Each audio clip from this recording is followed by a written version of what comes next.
Naye bw'otunuulira omukanga saasobola mushege nze bazadde bange baali bamubya nze nazaalibwa mu biseera byata kuzanga sikyagenda mu maaso banga zaakagowe oba okiteeka kati bw'otunulira some of us tutambudde tugenze international tuzadde n'abaana tufuse nga waliwo akalembereza ako we have to appreciate it.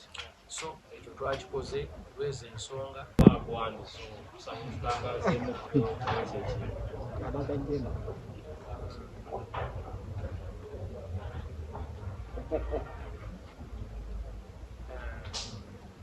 that is a very sensitive question because according to my background and where I've come from,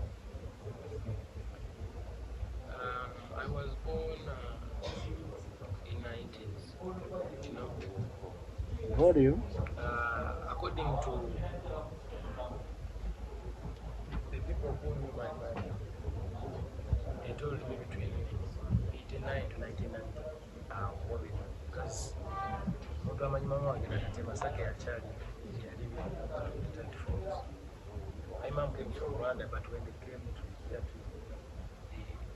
batandikira Masaka gye babeera, then azaalibwa mu biseera ebyo byantalaabo nga bigezaako agwa mu myaka nga 25 bwe batyo.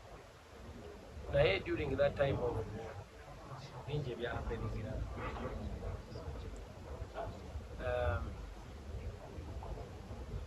I had an idea of the story today, but I wasn't sure.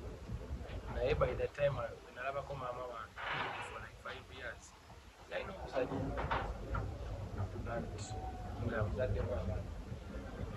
so nange nemanya nti oli taata wange era nenkulanga amasuuza nti era nga tetubeera naye nga tetumanyi na gyali by then naye nga waliwo omukulu wange mani naye nga agendayo twali tubeeranga ekyotera kuba twava Masaka tudda ekyotera kati ye nga Amanda avaayo najja naye nga nze mbeereyo mu kyalo bayiteyo ninzi nga ndi muto.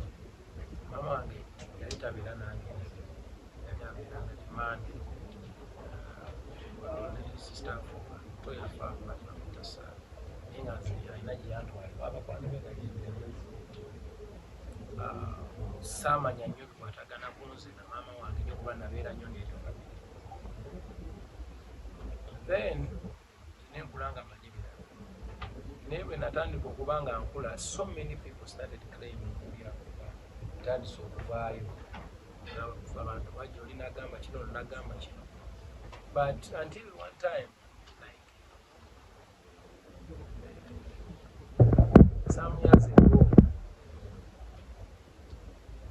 nga Mzee Hassan afudde nze bwe nali ndowooza nti nzeewa ne bajja nga balina some proof.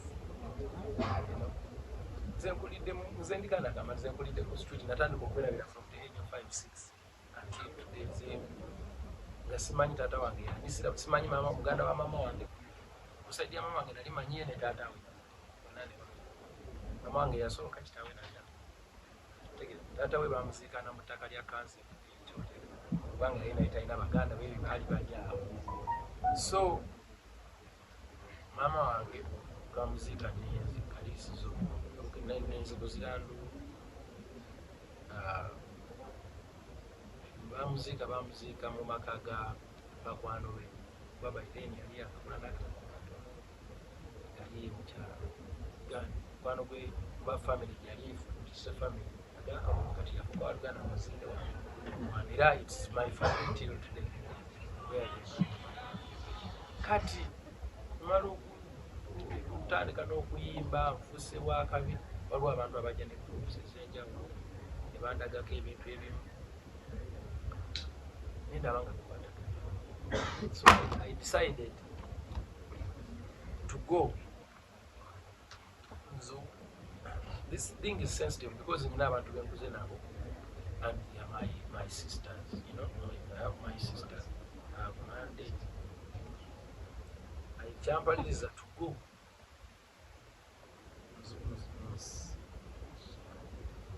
Nende mwinazika Mzee Hassan Vijaya Kagomba, take it to DNP. So it will be too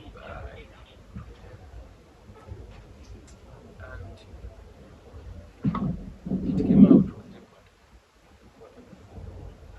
But still, it's my father, Kubanga, share Yazara Mama Abana. So is my father, and we have money to that. So is my father. And so I kept quiet. Banga Kuzenzi Kasina Chimani. There is no bond. And the Aslawa street.